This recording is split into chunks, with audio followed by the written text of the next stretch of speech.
Welcome. I'm Cal Gould here for another series of interviews on the history of ball hockey.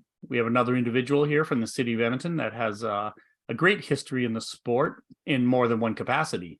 So let's find out who we're talking to. What is your name and where are you from? Well, hi, hello there, everyone. I'm Sam Najmeddine, born and raised in Edmonton. Currently living out in St. Albert. Sam, let me ask you this question. What are some of your early memories of playing the unorganized sport of ball hockey or street hockey, maybe in your youth? Growing up in this city, and as you well know, in our generation, in our day, in the '80s, it was a matter of finish your dinner and you knew there was a game being played in front of your friend's house. Nobody had to phone you, and you just grabbed your gear and you walked to the same street every night in winter, because we knew the road was ready to play street hockey, or in the summer it would be the field, right? And so back as a kid growing up, it was just you knew there was there's no phone calls, no knocking on doors. You just when dinner was done, you grabbed your stick and you made out to the rink or wherever we knew our game was going to be, and went at it till all hours of the night.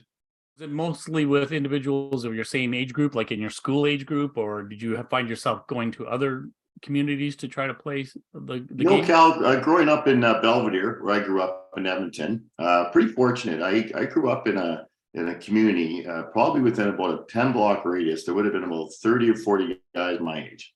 We all went to school together from grade 1 right to grade 12. We played community sports together. We played soccer, we played football, we played hockey, we played baseball, we played whatever sport the season, as the seasons went, you would change your sport. And as it turns out, those are the guys we started up our first ball hockey team as well. So I was pretty fortunate where I grew up, just a lot of kids my age. And, as we got older, we'd maybe take on, Delwood community or the community next door to us and go meet them at their rink and things like that. But that was as you went through school and you met friends from other areas, right? So you basically have already answered my next question, but I just want to get it clarified. So how did you join the ball hockey league? Were you you joined with a group of friends? Did you just sign up all at once, or what was the deal there? You know what? That's a funny story. We were all in grade 12 at Belvedere, and the hockey crowd, we'd all sit outside the cafeteria and just talk hockey all night and all day at school. And we're just sitting there, and someone brought up ball hockey. Hey, you got this ball hockey league going on. We should put a team in. Because up until that point, we all played floor hockey. We all played shinny. We all played, ice hockey. We played whatever hockey we could play. And we thought, well, here's one we haven't tried yet. It was, to us, ball hockey was like playing floor hockey in the gym, just more organized, and jerseys and teams and rinks and arenas. So Troy Segan, he was a childhood friend of mine, grew up with. Mike Smith, Brent Atkins, Gord's, like the whole crowd, we all just said, let's put together a team. And I'll never forget, we didn't have enough guys, but Troy, who was one of my buddies growing up, he used to play for the Fort Saskatchewan Traders at that time, the AJHL. And so he convinced about 7 or 8 of his buddies from the Fort Saskatchewan Traders to join up with us. And they were all guys that we grew up with. So our first year was pretty interesting. We had this incredible mixture of a bunch of street hockey players and a bunch of junior tier 2 players. And what I vividly remember about it more than anything, our first year, was how we were also easily blended and were able to compete as a team, even though some of us never even played ice hockey. And some of these guys have played a high level. But ball hockey, as you know, is for everyone. You don't have to be a great skater. You don't have to be a great ice hockey player. You just, if you were a hardworking street hockey playing kid growing up, you could compete. And so our first year was interesting. Just a bunch of guys at Belvedere. We all hung out together and we just throwing a team. So we all went in. Some of us were 17, most were 18. But as long as you turned 18 during the season or that year, you were allowed to play. So that was our first year, and I believe it was 1985. That sounds about right. And you were all pretty well the same age group. Am I correct in that, or were there a few that were different ages in the team?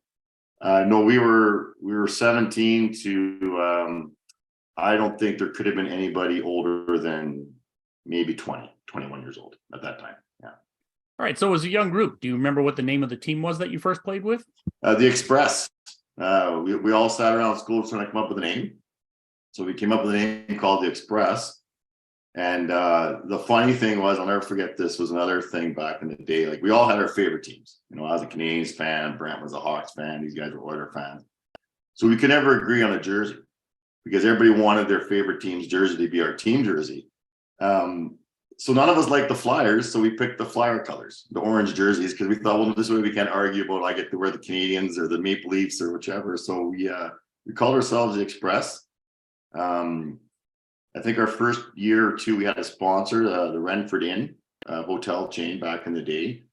They gave us some money, and so we called ourselves, I think we were the Renford Inn Express for a couple of years, and that's how we started. And I might get this one wrong. Edmonton ball hockey is what we played in the first year because there was two leagues. There was Edmonton ball hockey, and then another one I think was called Capital City ball hockey or something like that. That makes sense. Yeah. As far as other teams you played on, do you remember any names? Because you went from one league to another, if I'm not mistaken. Did you switch teams or did you stay on the same teams? No, we were the Express we were part of Edmonton Ball Hockey Association, and I think back in those days that was the same league that had the Nordiques and the Playboys and a few teams. We moved over. I played a couple of years with Express, and then I personally had moved over to a team at that time. I think our first year we were called the Executioners, and they were a bunch of former guys that used to play the Rink Rats. You know, I think that was their original name, and a bunch of Southside kids. And I actually answered an ad in the newspaper looking for a goalie. And so I went and tried out for them, and they said I could play in their team. So I joined up with their team. And that was my first transition over to the other league. And then after a few years, the Express kind of got back together again in that league as well. Because I think Edmonton Blockade kind of was on its way out there at that time. Did you always play goaltender, or was that the only position you played? I always played goaltender. The first few years, we had two goalies in the team. So we just said, if you're not playing that, you're going to play out. So, you know, you'd either be, you know, the guy that plays the fourth line or go serve a penalty or whichever the case. It didn't seem to make sense to sit on the bench with all your equipment on. So we just would alternate the first couple of years when I was playing. We had two goalies. And then as I got onto teams later, there's a stretch there where I was the only goalie. So there was no choice. You just showed up and put up equipment, and you would just play all the games, right? So. Now, you said earlier that you played some other organized sports. In comparison to other sports that you played, what was your impression of the way the ball hockey organization was run, or how it was, how things ran, more or less? Well, I think, you know, early on in ball hockey, I think what really was kind of to me, it seemed like a cool thing. Like I always looked at ball hockey when I started as like organized street hockey.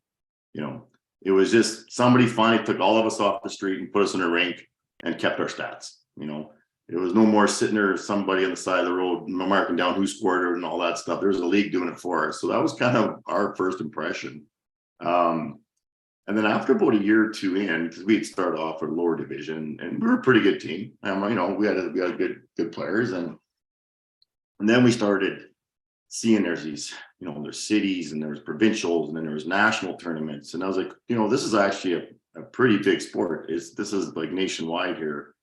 And that didn't take long for us to realize that a couple of years in. And then, so to us, we were pretty impressed with how organized it was and how they were able to connect, you know, the entire country in a tournament of ball hockey. Like to us, it was kind of unheard of at first, but once we started playing it, we just realized how big it was in Canada. And Alberta was one of definitely the bigger organizations, right? There had a lot of teams in Alberta back in those days. Are you involved in the sport in any other way other than a player? Were you ever involved as a ref, coach, manager, executive, anything along that line?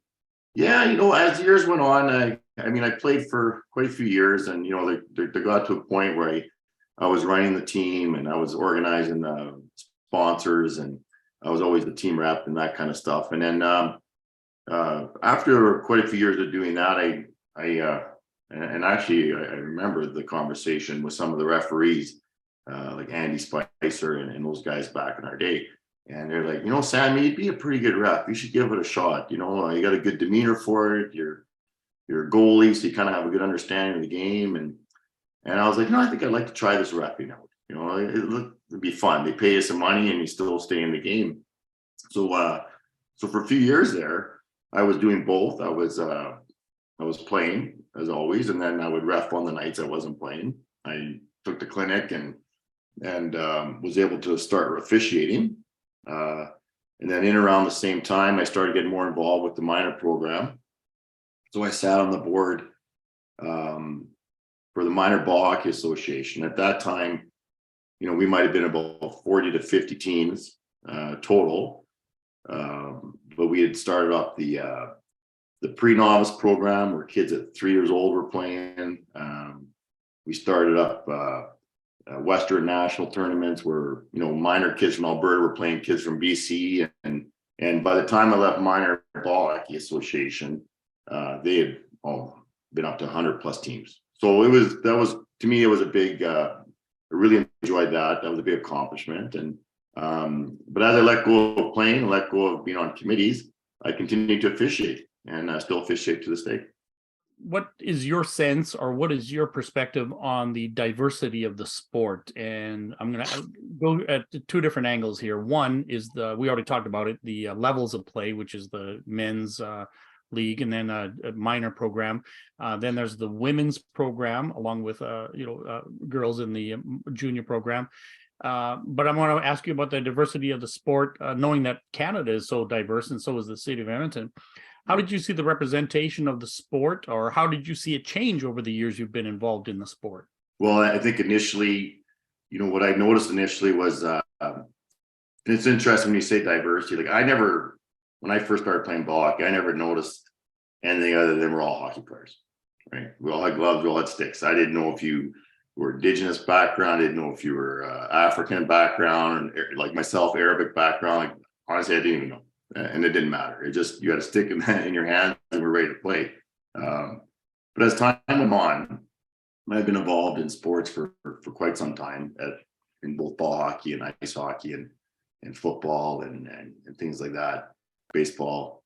I'd say of all the sports I've been involved in, ball hockey to me has offered the most to the diversity of Canada and of our communities, and actually providing a sport that is inclusive of everyone, and I'll even be a little more frank on that. You'll see a lot of promotional things about ice hockey, and hockey is for everybody, and that kind of thing, and it isn't. The reality is ice hockey isn't for everybody. Ice hockey is for kids with a background, with parents with a bit of a financial ability to put them through that program. More so now than it ever has been. Ball hockey, of all the sports I've been involved in, is probably truly the one sport that absolutely is for everyone. No matter what your background is, no matter what race you are, no matter what financial upbringing you have, it's affordable. Anybody can play it, and to me, that's the biggest thing I've noticed about ball hockey in all my years. And now today I look out and I'm reffing and yeah, now I do notice that there are Somali kids running around playing ball hockey and just as competitive and just as good as born and raised Canadian, and these are immigrant children that are coming to play, and it's just they're catching on. It's just that fast and that easy, and it's affordable, and I think that's the reason why it becomes such an important sport to so many different people in Edmonton, in this area. Thank you very much for that observance. I think you've given us all a little bit better perspective on the sport and its inclusiveness. Now, there are so many levels of play, especially in the men's league. There's various levels. In 1987, there were no divisions prior to 1987 until they introduced a tier 2. Some of these categories now have different names: men's A, men's B, men's C, etc.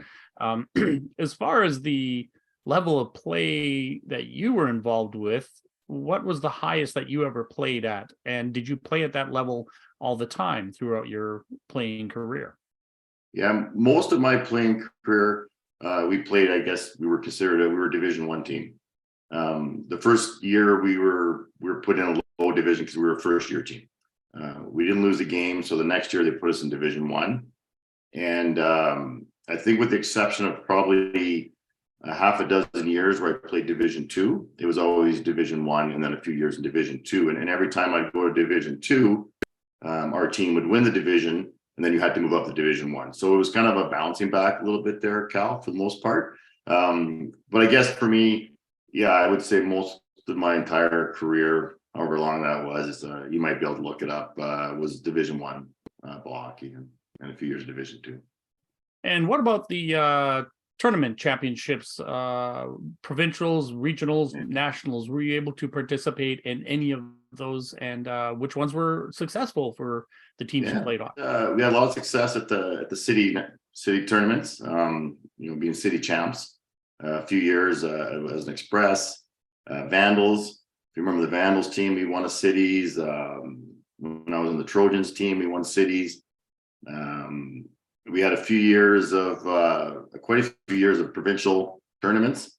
We never won, and all the years I went to provincials, I was never on a winning team. we got a lot of bronze medals up on that wall. But that was the way it was back then. It was tough, and you just play your heart out. And if you lost in the semis, which in most cases the team I was on did lose, you'd compete for the bronze. And then there was the 1 year I went and played Tier 2 for a team called the Tomahawk Chop. Raj Sabharwal picked me up for the tournament, and we were able to win that provincials and that westerns, and that's it. That was the highest level. I never had an opportunity to play in nationals at all in Division 1. Let me ask you this question from two different perspectives. Do you have a favorite memory of playing ball hockey, both as an individual accomplishment, and do you have a favorite memory on it, like from a team perspective? I think on a personal level, there's so many, but I think for some reason, there's one thing really sticks out in my mind. I didn't get a chance to play a lot of ice hockey growing up. It was a little too expensive for our family, so I played soccer and other sports. And so for me, when I started playing ball hockey as a goalie, to be able to compete in the same division and playoffs against guys who played ice hockey their whole life, and some guys played in the NHL. I thought it was kind of like a feather in my cap. I got to stop a shot from some guy who had been drafted or something like that. And I don't remember the year. I should. But I did get picked to go to the All-Star game. And back then they used to videotape them. And we'd be at Coronation Rink, and every team would send a representative to the All-Star game skills competition. And we're all there, and I went in that, and each goalie had to face 10 breakaways. And I stopped 9 out of 10. And I guess as the goalie, and the other goalies were,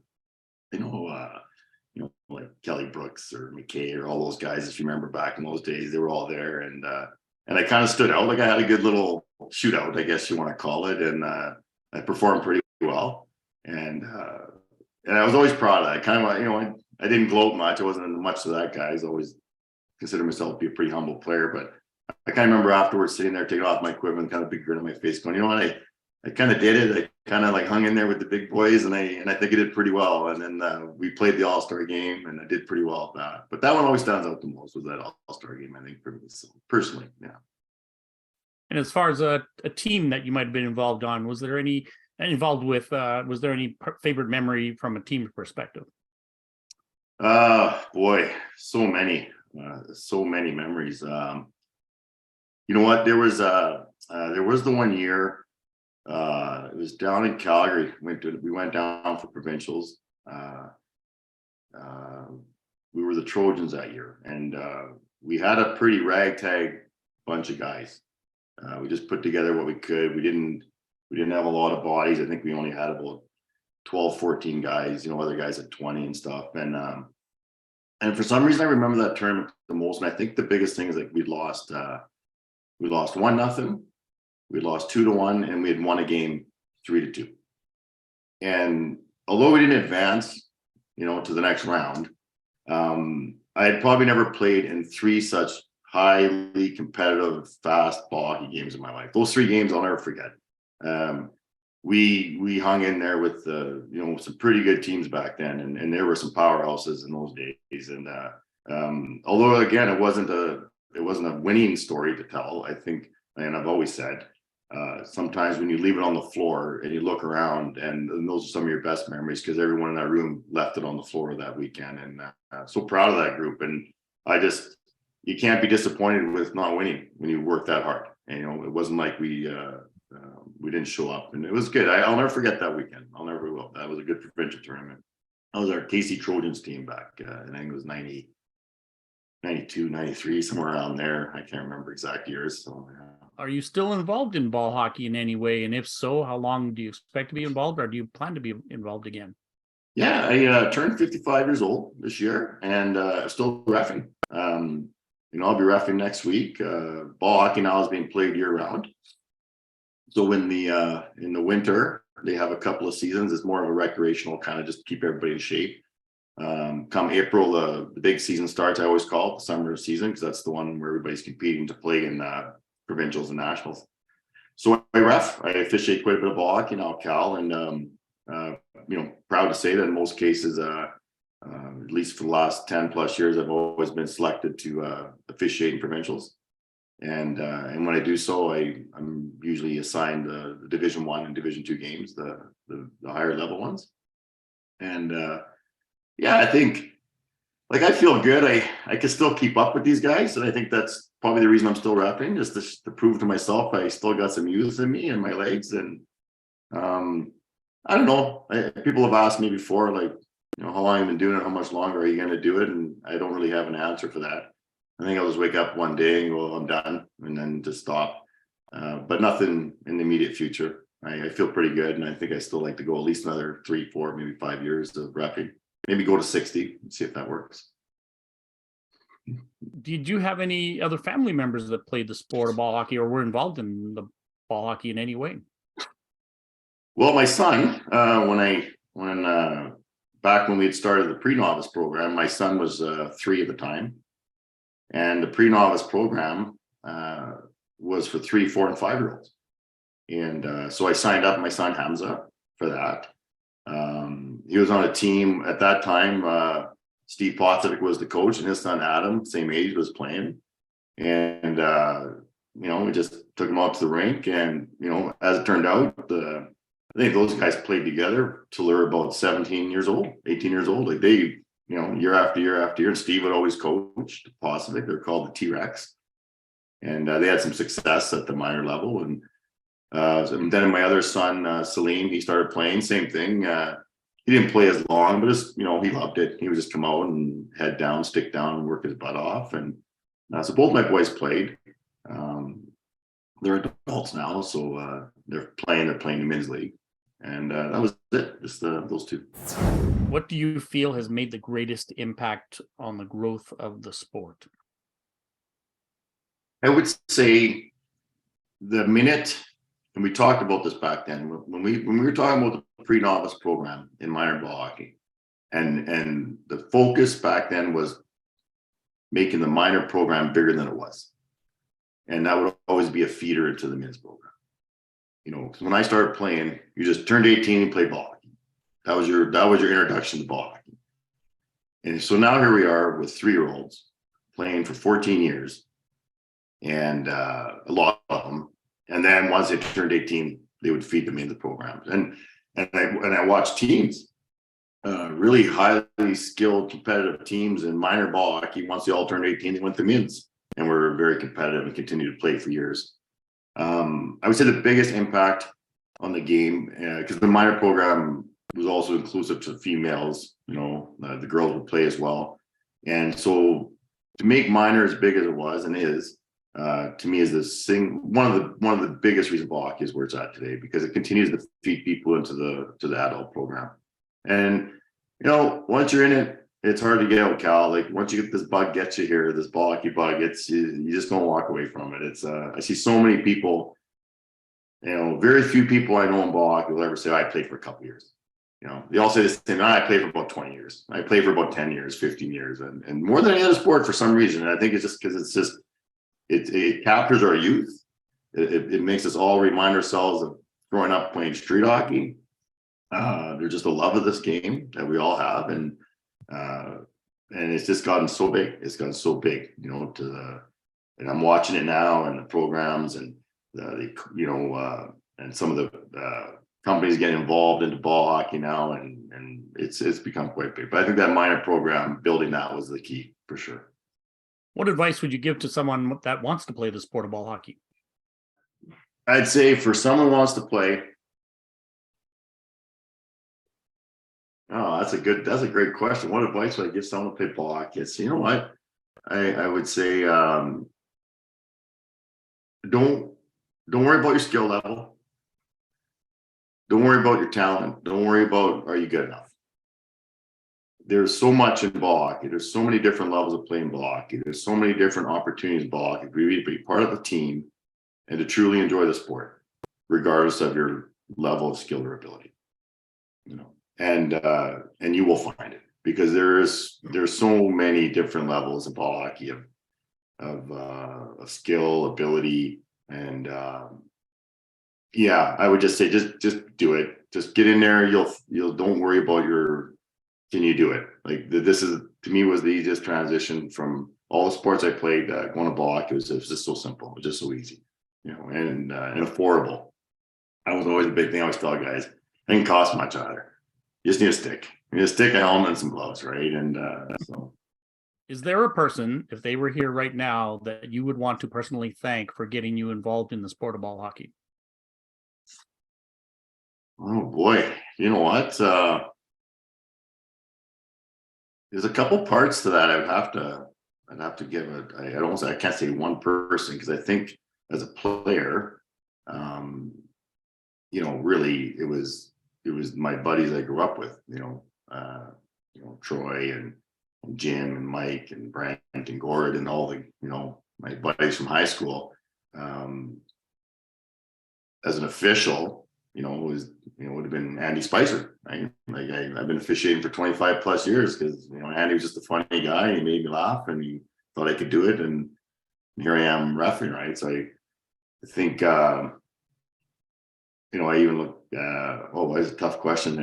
Cal. I mean, I look at Jeff Romaine, who invited me to sit on the minor ball hockey board, and I think about how rewarding that was.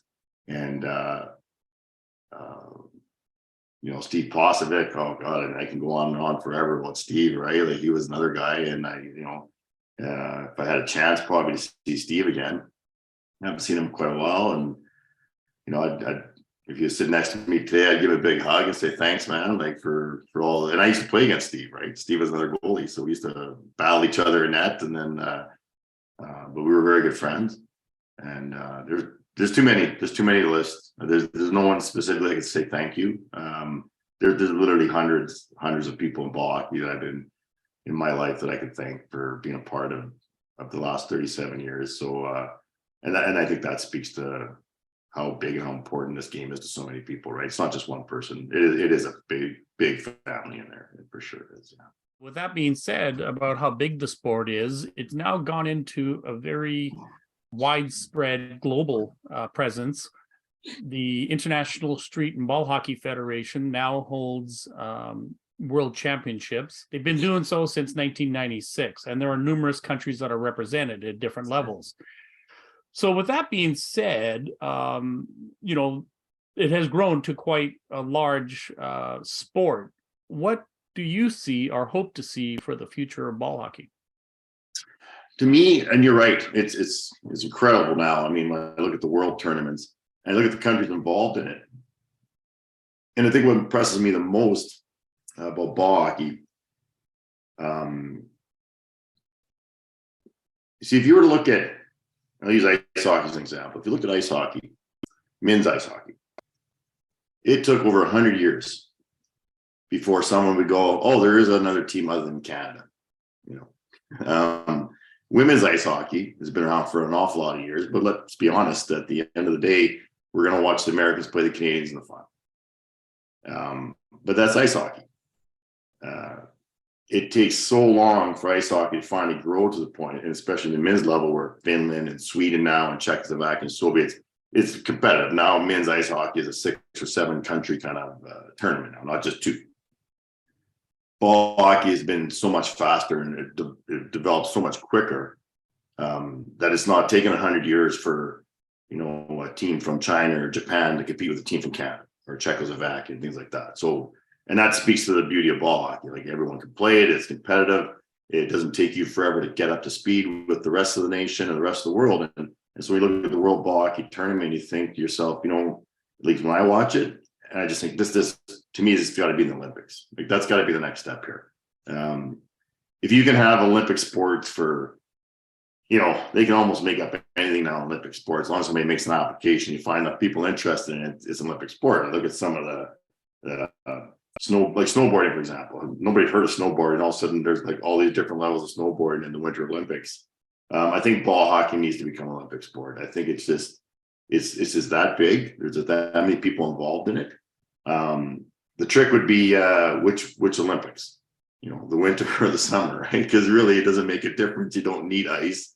I would probably suggest maybe it should be the Summer Olympics just to stay away from the ice hockey. But I think, to me, that's where I would hope to see it at its final stage as an Olympic sport.